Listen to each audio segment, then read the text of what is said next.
Hello, welcome to your fourth AP Calculus lesson. Today we're going to learn about derivatives. So what is a derivative in the first place? Derivative is a function that gives the slope of a line tangent to the function at any value. Three different notations for derivative includes f prime, y prime, dy dx over dx. Also one extra one that I added, d over dx of f of x. So one of the ways that you can find the derivative is through the limit definition of derivatives. This will give the slope of the tangent line. So limit of h approaches 0 of f of x plus h minus f of x all over h will be equal to the slope of your tangent line. Let's take a look at this example. So f of x is equal to x squared plus 2x. So we plug in the equation we plug in the function into this form. So we have limit as h approaches 0 when x plus h squared plus 2 x plus h minus x squared plus 2 all over h is equal to this following expression, which will later, if simplified, will equal to 2hx plus h squared plus 2h over h. So we can take out the h and cross it out, which will give us limit of h approaches 0, 2x plus h plus 2. And then when you plug in 0 to the h, it will equal to 2x plus 2. So 2x plus 2 is the derivative of the function x squared plus 2x. Now, a thing to note is that you realize that I put limit of h approaches 0 on each and every step. That is required, and if you do not have that until you get to the final answer, you will get points taken off on your test and quizzes. Another way that you can find the derivative is the alternate form of derivative. This will actually give you the derivative at a given point. So the form is limit as x approaches c of f of x minus f of a all over x minus a. So what the a is the specific point on the graph that you will be looking for. So if f of x is equal to x squared plus 2x, then what is the f prime of x at x equals 3? So this means what is the derivative when x is equal to 3? So limit as x approaches 3, parentheses x squared plus 2x minus 3 squared minus 2, 3, all over x minus 3, and you plug in the number values, you evaluate it, and after you simplify, you will get x squared plus 2x minus 15 over x minus 3. You will factor this long equation, and then you'll cross these two out, which will leave you with limit as x approaches 3, x plus 5, and x approaches 3, which is x, is equal to 8. The derivative of f of x equals x squared plus 2x and x equals 3 is 8. Realize how this answer was an equation and this is a number. When you're finding derivative at a certain point, you should get the slope of that equation at that certain point. But when you're just finding the derivative in general, you will get an equation that will get you to that value. That is the key difference on why their answers were different. So, what does it mean to be differentiable? This is the type of things that you will encounter a lot during calculus. A lot of the times, it will say, given that the function is differentiable at this point. So what does that mean? Differentiable functions are functions that have a derivative at each point in its domain. So in a given domain, if the function has a derivative at every single point, then it is differentiable. The relation between differentiability and continuity is if f of x is a function that is differentiable at x equals c, then it is continuous at x equals c. If a function is not continuous at x equals c, then it is not differentiable at x equals c.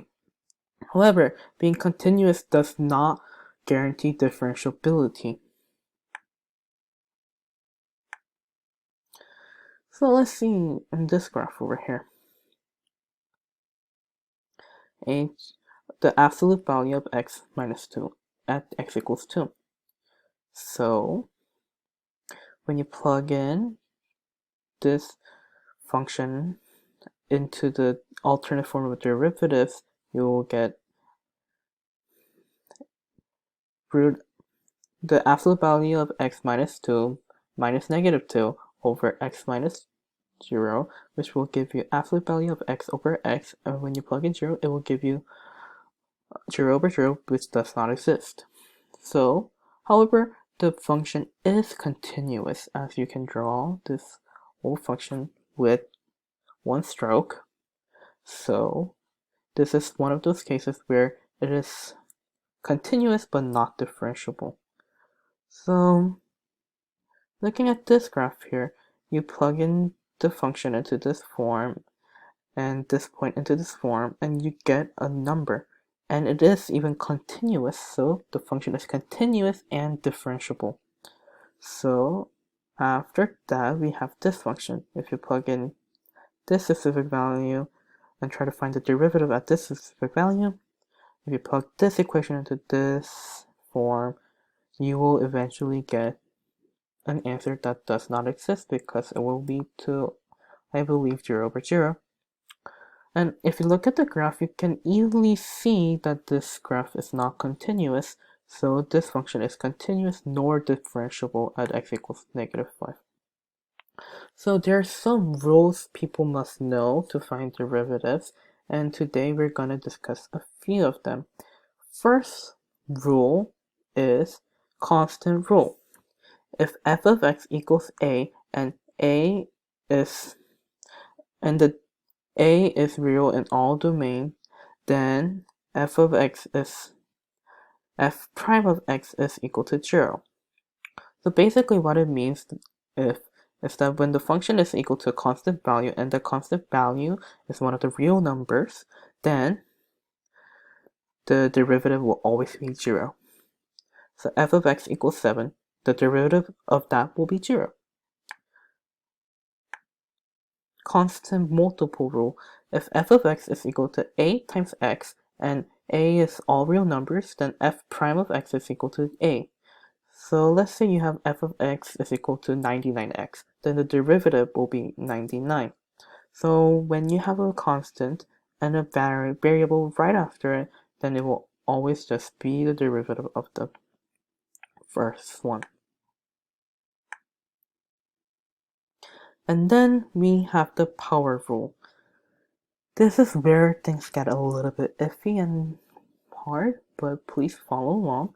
So if f of x is equal to x over n, and n is all real numbers, then the derivative of that function will be n times x n minus x over n minus x to the n minus 1 power.